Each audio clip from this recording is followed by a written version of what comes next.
দুজন একসঙ্গে ঘুরতে আসছি। ষাট গম্বুজ মসজিদ দেখার ইচ্ছা এখন করার সম্ভব না, এই মিস্ত্রি নাই। নামাজ পড়লাম। খান জাহান আলী রহমতুল্লাহের যে সমাধিস্থল, যে মাজার, সেই মাজার প্রাঙ্গণে এসেছি। আমরা এখানে দেখি যে আসলে এখানে এই ঈদুল আজহার ছুটিতে আসলে অসংখ্য মানুষ এখানে এসেছেন, এই মাজার জিয়ারত করছেন এবং এই মাজারের আশেপাশে যে স্থাপনাগুলো সেগুলো তারা দেখছেন। মাজারের আসলে একটা পুরনো ইতিহাস রয়েছে, যে সামনে আমাদের এখানে যে খানজানের দিঘি রয়েছে, দিঘিতে আসলে এখানে কুমির রয়েছে এবং এই বিশাল এই দিঘিতে কিন্তু এখানে অনেকেই মানত করার জন্য আসেন। এখানে অনেকে এখানে গোসল করেন, তাদের মতো সে উপভোগ করেন। অনেক দর্শনার্থী আসছেন, যেখানে বিভিন্ন জেলা থেকে কিন্তু তারা ছুটে আসছেন। মানুষের ব্যস্ততার সময় বিনোদনের আশায় কিন্তু এখানে ঘুরতে আসে। পাশাপাশি ঐতিহ্যবাহী স্থানগুলো রয়েছে, সেই স্থানগুলো তো অবশ্যই এখানে দানও দিচ্ছেন এবং খেলনা রয়েছে এবং সুপি পানির ব্যবস্থা রয়েছে ছোটদের জন্য, মাটির তৈজসপত্র রয়েছে। এই মাজারের যে খানজানির দিঘি বলে সেই দিঘিটা আসলে তো বিশাল 360 একর জমির উপরে এই দিঘিটা খনন করা হয় এবং সেই খানজানা আমলে প্রায়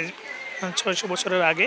এবং সেই দিঘির পাশে কিন্তু অনেকে প্রশান্তি নেওয়ার জন্য এখানে আসেন। আমরা দেখি একটা সময় কিন্তু পদ্মফুল পড়তো এখানে, পদ্মফুল কিন্তু হারিয়ে গেছে। বিভিন্ন জেলা থেকে যারা কিন্তু দর্শনার্থীরা আসেন শুধু একটু আনন্দ উপভোগ করার জন্য। ইচ্ছা ছিল দেখার জন্য, তাই ফ্যামিলি নিয়ে একসাথে ঈদের ছুটিতে এখানে চলে আসছি এবং এসে ভালো লাগছে। একটু গরম পড়ছে অনেক, তাও ভালো লাগছে। আমরা আসছি আধা ঘন্টা হয়ে গেছে, আসার পরে দেখলাম যে আসলে পরিবেশটা অনেক সুন্দর, লোকজন প্রচুর পরিমাণে আসতেছে, ঢুকতেছে, ঘোরাফেরা করতেছে। 500 বছরের পুরাতন মসজিদ, এটা দেখতে দেশ বিদেশ থেকে বিভিন্ন ধরনের পর্যটক আসে।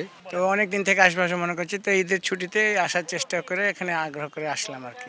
একসঙ্গে ঘুরতে আসছি, আর এখানে অনেক সুন্দর জায়গা। আগেও আসছি এখানে। ফ্যান নাই, নাই, অনেক ঠান্ডা পরিবেশ, এত ঠান্ডা মানে এই লাগের এসি চালায় রাখছে। রাস্তাঘাট ছিল না, আমাদের যাতায়াতের কোনো রাস্তা ছিল না।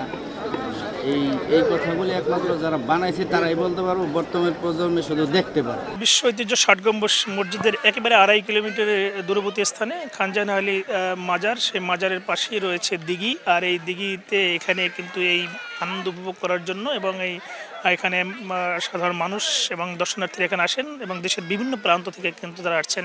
আসলাম কুমির দেখতে, কিন্তু দুঃখজনক বিষয় দেখতে পারলাম না। অনেক সময় তো আসার সময় হয় না, সবাই একসঙ্গে হতে পারিনি, সবাই ছুটি আছে, কাজ কাম কম, তাই আসলাম। বিভিন্ন জেলা থেকে যারা আসছেন তারা কিন্তু একটা উদ্দেশ্যে আসেন, এখানে একটা মাজার জিয়ারত, পাশাপাশি কিন্তু তারা কিন্তু এখানে আসেন। এই ঈদুল আজহা উপলক্ষে এখানে দর্শনার্থীর সংখ্যা আসলে দিন দিন বেড়েই চলছে। এই ছিল আমার কাছে বাগেরহাটে ষাট গম্বুজ এবং খানজাহান আলী মাজার থেকে বিনোদনের সবশেষ খবর। আলী আকবর টুটুল, সময় সংবাদ, বাগেরহাট।